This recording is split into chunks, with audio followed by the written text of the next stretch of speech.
I'm Mike Brilla, host of the Inspired Teacher Podcast, a part of the Education Podcast Network, just like the show you're listening to now. Shows on the network are individually owned and opinions expressed may not reflect others. Find other interesting education podcasts at edupodcastnetwork.com. Coming up on episode 262 of the House of EdTech podcast, I'm going to debate myself, tech or no tech. I've got 3 recommendations and how to build a responsible AI policy for your classroom. Strike up the band.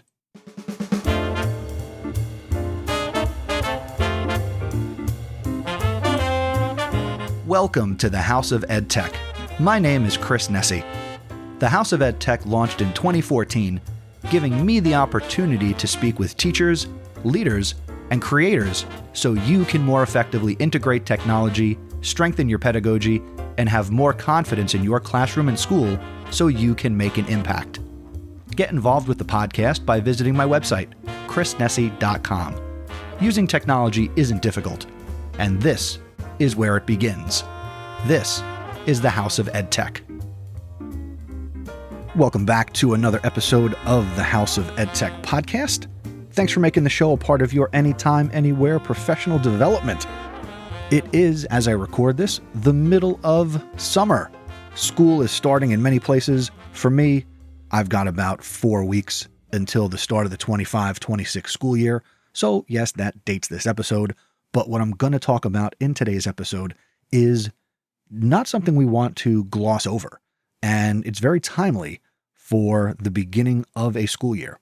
Now, if you're listening to this episode and it's not the beginning of the school year and you haven't considered building a AI policy for your classroom, or you don't have one, well, then it's a great time for you to pay attention to what I'm going to be sharing in this episode. All right. So that's the meat and potatoes, and that is going to come up in just a couple of minutes.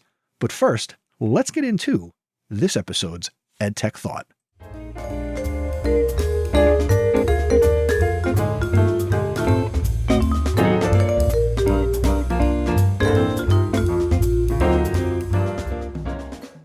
Tech or no tech? That is the question. That's a question that I've been struggling with for quite a few months as the 24-25 school year was wrapping up. And as I got here into the summer and as I'm thinking about next year, something that's been weighing on my mind is this idea of, and this is going to sound really shocking, going backwards. I am wrestling with the idea of going back to how I used to teach social studies and what teaching looked like in 2008, 2009. And I'm really struggling with this because, yes, there is a lot of technology that can be used, but something I've noticed over the last 4, 5, 6 years, and this is even before the pandemic and distance and remote learning and all that stuff, is, are we inundating our students with too much tech? Are we placing expectations on them and making assumptions about their ability to use technology? Are we teaching technology the right way? I'm not here, and I don't think I've ever said that I integrate technology perfectly. I am by no stretch a perfect teacher. I am by no stretch the perfect EdTech integrator. I am just like you, and every day in the classroom is an experiment. Yeah, I have my lesson plans. Yeah, I have an idea of what I want to do and what I want things to look like. And then you introduce 100+ variables to that equation, the students. And something that I have been debating is, would it be more worth it and more beneficial to go backwards and use less technology in the classroom? Do more with paper and pencil. Now, I'm not going to do anything crazy like go back to overhead projectors. There's none in my building. So, I'm debating going back to not full lecture, but tests, quizzes, homework. And I don't know if that's going to be the thing that makes this all work. I'm not 100% sure. I know that there are a lot of people talking on Blue Sky and X and Facebook and Instagram, all the places, and TikTok. Do we go backwards? Do I go backwards? Are you going backwards? I haven't made my final decision yet on what my classroom is going to look like in the coming school year, 25-26, as I record this. But that's what's on my mind. What would a less tech classroom look like? Where my students are coming, I can't go back and use a textbook. I don't even have a textbook. I think I have one copy of it. Actually, you know what? I don't. I do not have a world history textbook. I don't know what to do. I'm thinking about it. Have you thought about it? Do you have any advice? Let me know. Send me an email.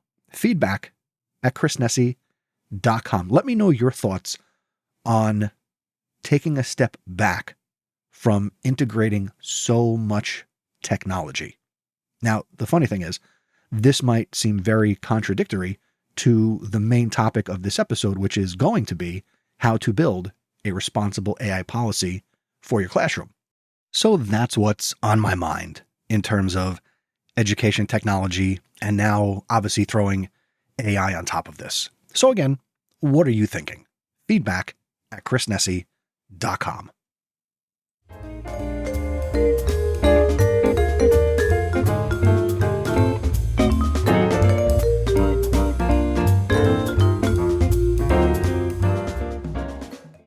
All right, now it's time for this episode's House of EdTech recommendation. And I've got three, count them, three recommendations for you. The first one, this is nomorecopyright.com.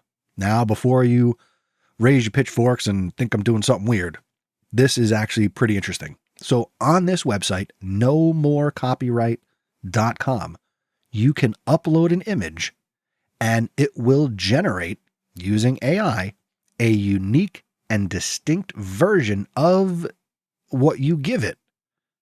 And now you will have a copyright-free image based on something you want to use.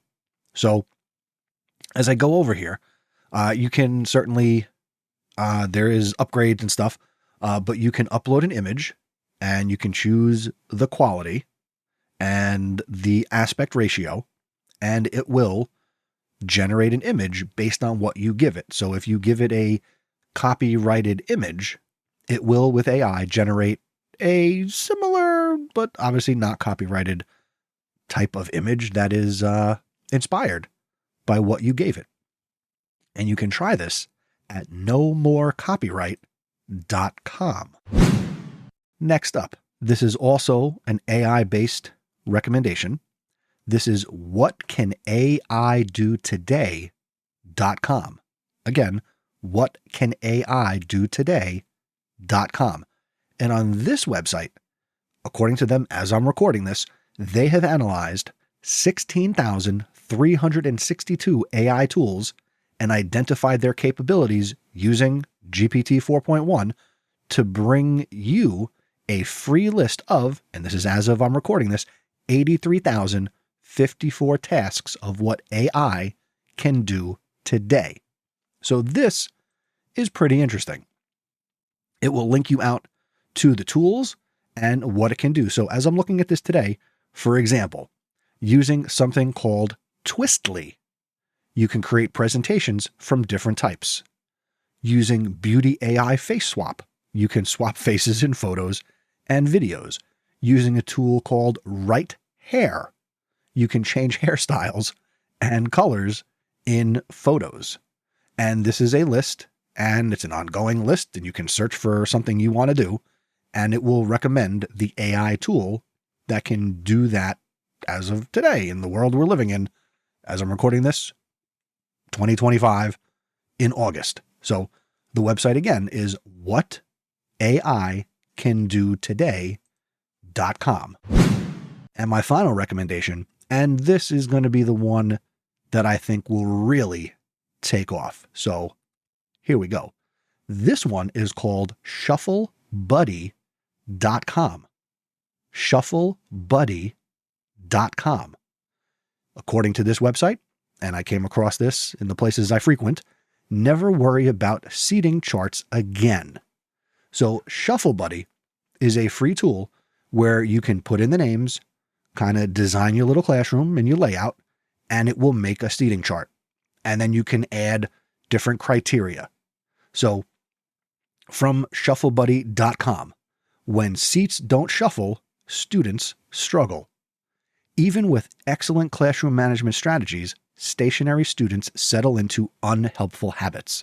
You need a system that supports the behavior you're looking for. ShuffleBuddy is here to help. So it says, you can, by frequently randomizing your seating charts, you can break down social barriers. You can gather contributions from all your students. You can build a strong classroom structure. With ShuffleBuddy, you can maintain control. You can satisfy your students' accommodations. Think of your IEP and your 504 students. You can keep certain students apart and any other criteria you want to give it. There's 3 easy steps.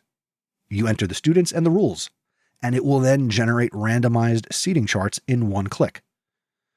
This is created by Josh Pullen, and he built ShuffleBuddy for his own classroom and now for yours.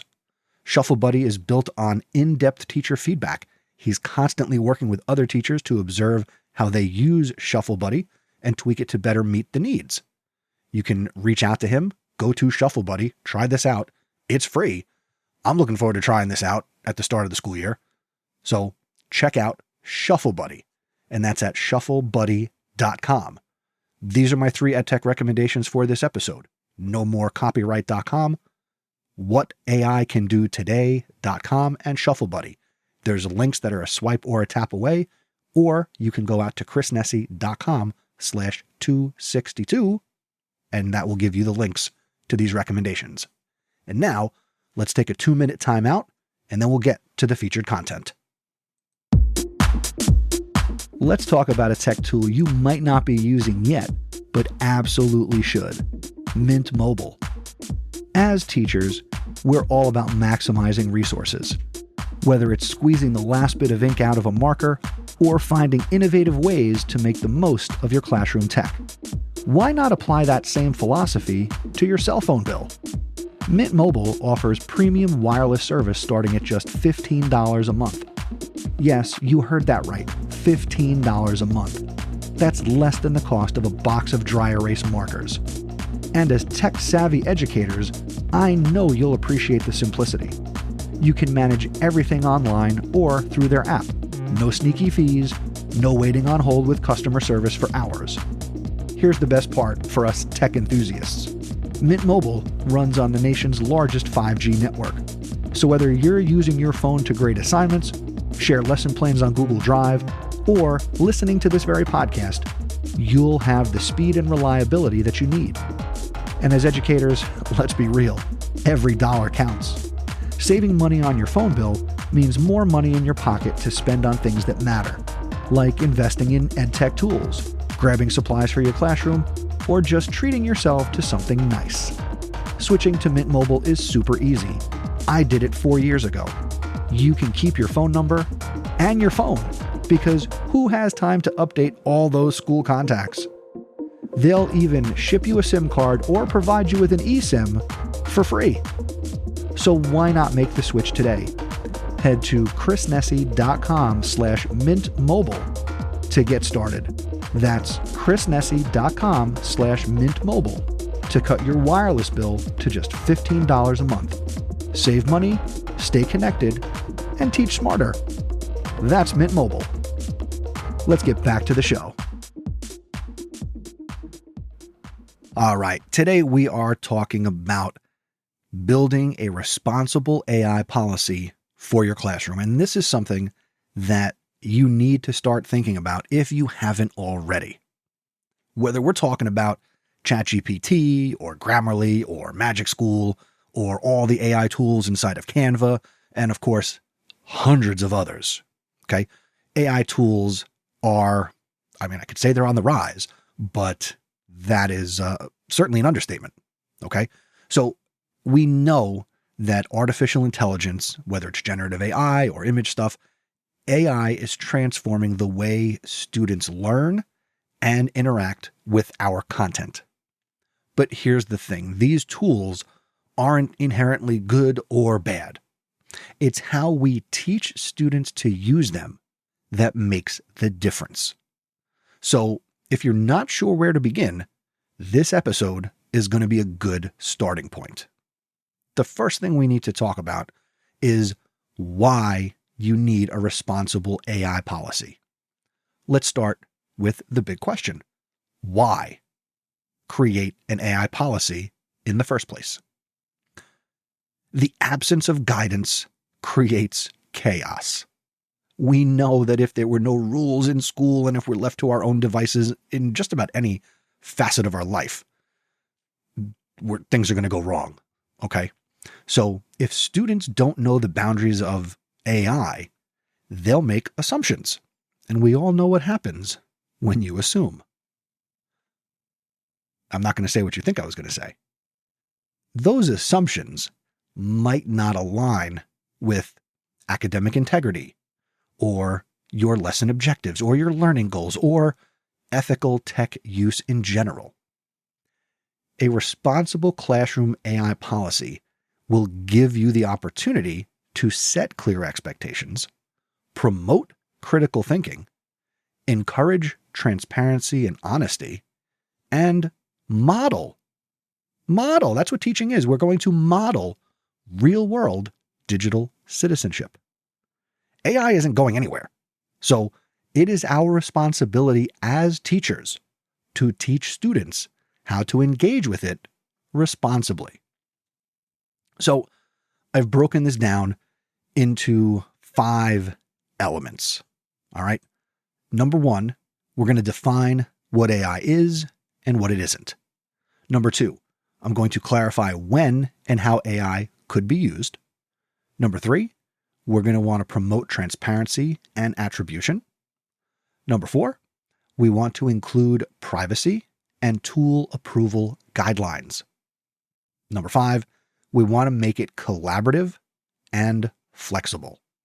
So let's start with defining what AI is in our classroom policy.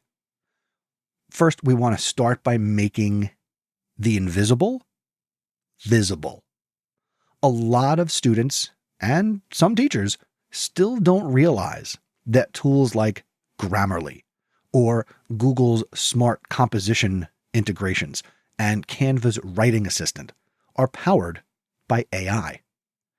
Your policy should, really think about it, include a simple definition of AI, examples of AI tools that your students might encounter, and a note that the list will evolve over time. This is going to build awareness, and it will set the foundation for informed decisions by you and your students. Number 2, you're going to want your classroom policy to dictate, sort of, when and how you're going to use AI in your class. This is the heart of your classroom policy. You need to define what is acceptable, what is off limits, and what is somewhere in between. Some examples. Brainstorming ideas with AI? Go for it. Don't use AI to complete an entire essay or assignment. You shouldn't be allowing that. You should allow AI to check grammar. That should be allowed with teacher permission, whether it's Grammarly or using tools that are now built into Google for Education. Something you shouldn't allow, submitting AI-generated work as original thought. That violates academic integrity. And these are things you're going to talk about with your students. The goal isn't to shut the door on AI, but to open it with guardrails. Or if we want to do bowling, put the bumpers up.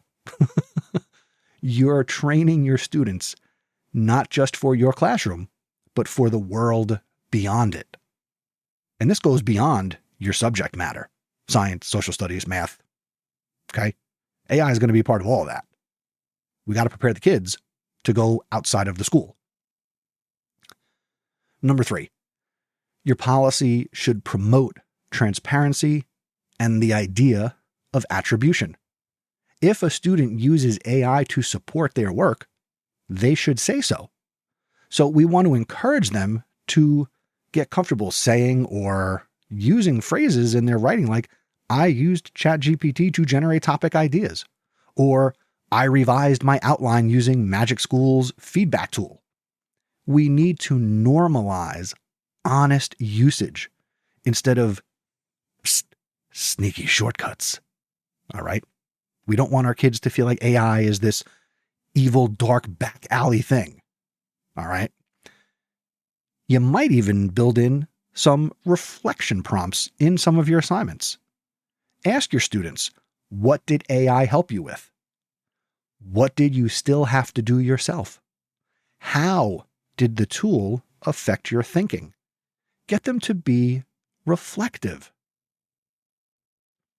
Number 4, a responsible AI policy needs to include privacy and tool approval guidelines. We know that not all AI tools are created equal, especially when it comes to student privacy. Your policy should remind students to only use tools that are school or you approved. Remind your students to avoid signing up for anything that requires personal data unless it's vetted. Get your students to ask before using a new tool that they found online. There's AI tools popping up all the time. If you start to have this conversation with them, you're probably going to learn something, right? Because we can't keep up with all the tools. I can't keep up with all the tools. Sorry. You're not just protecting student data. You are modeling good digital citizenship and good digital thinking. So your policy should be considerate of privacy. And again, when we have these honest conversations with our students, putting in approval guidelines is not going to seem far-reaching or like you're overreaching into what they're doing. And number 5, you want to make your policy collaborative, get them involved, and you want it to be flexible. AI is changing every day. I recommended earlier in this episode a tool that tells you what AI can do today. And there are new tools popping up and new things that AI can do every single day. AI is going to be more powerful at the end of this episode than when you started listening. Let's be honest. But number 5, okay, make it collaborative, make it flexible. Here's the secret sauce. Don't make your AI policy alone. Involve the students. We've heard for years about making our initial classroom rules and involving students so they take ownership of the classroom. Do the same thing with an AI policy. Hold a class discussion. Ask them, when is AI helpful? When does it cross the line? What should quote-unquote responsible use look like? You might be surprised at the thoughtful insights that your students actually bring to the table. And once the policy is live, revisit it periodically, maybe at the end of the marking period or the semester. AI is evolving, and your policy should evolve as well. Now, that was the 5 things. Let me give you a little bonus thing. And this is more overall. Okay, this is a great opportunity through your policy to really be considerate about integrating AI literacy into your instruction in general.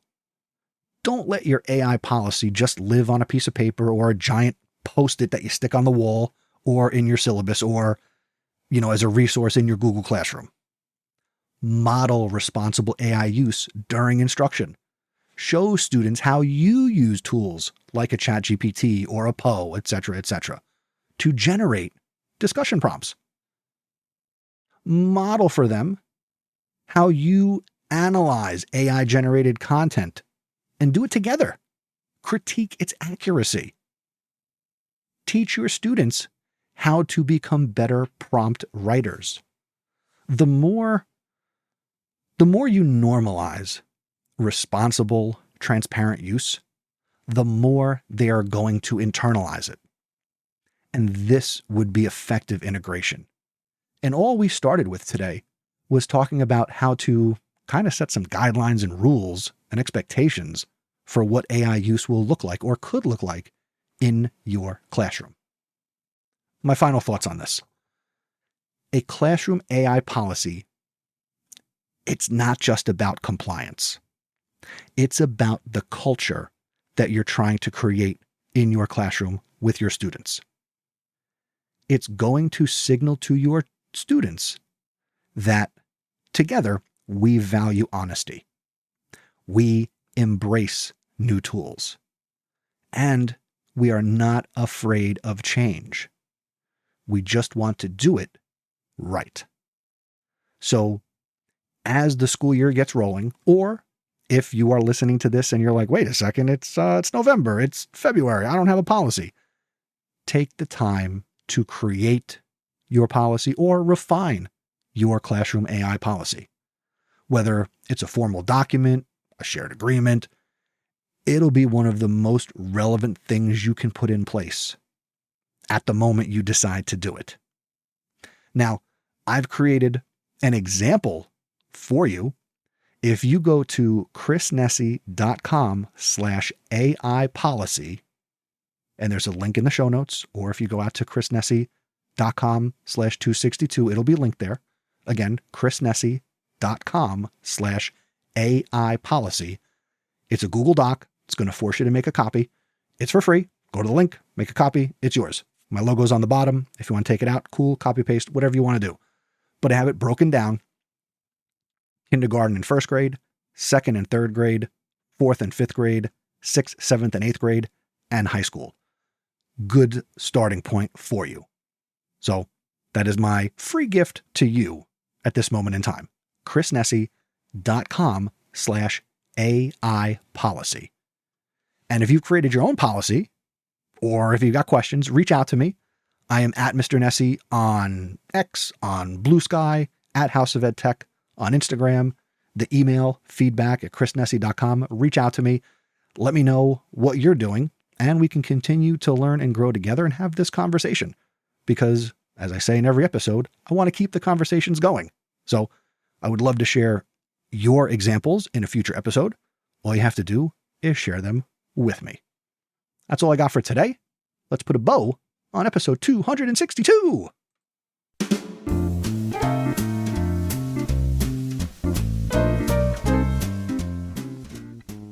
Thanks for joining me for another episode of the House of EdTech.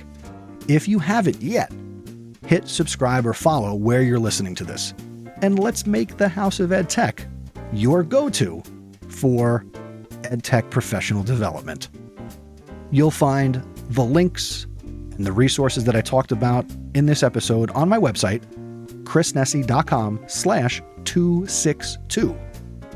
And in case you didn't know, I'm always excited to hear your feedback, get your questions. So drop me an email, feedback@chrisnesi.com, or leave a voicemail, chrisnesi.com/voicemail. Let's keep that conversation going. And if you know an educator who would love this content, share this episode with them. Your support helps me reach more people and build a stronger EdTech community. I want to give a big shout out to my awesome supporters, Leo Calbush, Brian Carpenter, Aaron Cummings, Jeff Herb, and Matt Miller. If you'd like to join this amazing group, go to chrisnesi.com/awesome. Your support truly makes a difference. Before I say goodbye for this episode, I want to give a shout out to Mike Brilla. Mike Brilla was the EPN podcast that I featured at the beginning of this episode, The Inspired Educator, and I was on Mike's podcast. I was supposed to be the first guest, but we had some connection issues like scheduling. My fault, really, not Mike's. So I was guest number 2 behind Jake Miller. Jake Miller's a good dude, educational duct tape. Love me some Jake Miller. But I will also have a link in this episode to my appearance on Mike Brilla's podcast. And speaking of Jake Miller, I want to give a public shout out to Jake. He sent me a copy of his book, Educational Duct Tape, Your Guide to Selecting the Right Tools for Your Classroom. I won a contest from listening to Jake's podcast, and he finally came through and sent me the copy of his book. But if you're not listening to Educational Duct Tape, Jake's doing a great job. Certainly Mike's also doing a wonderful job. Listen to both of their podcasts. That's all I have to say here at the end of this episode. So let me finish with this. On the next episode, on August 17th, 2025, we will go further with educational technology, share the podcast, and remember, using technology isn't difficult, just give it a try.